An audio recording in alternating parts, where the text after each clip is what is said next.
দক্ষিণ এশিয়ার সবচেয়ে দামি ফুটবলারের নাম জানতে চাইলে উত্তর একটাই, হামজা দেওয়ান চৌধুরী।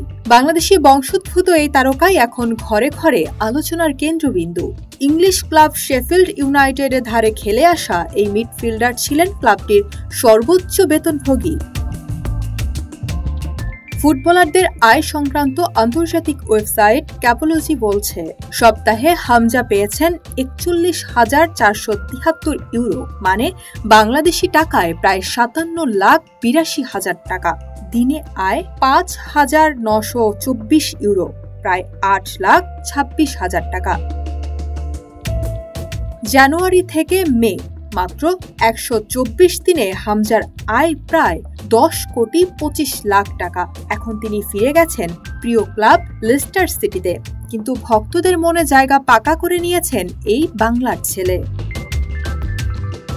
নিউজ ডেস্ক, ২৪ ঘন্টা বাংলাদেশ।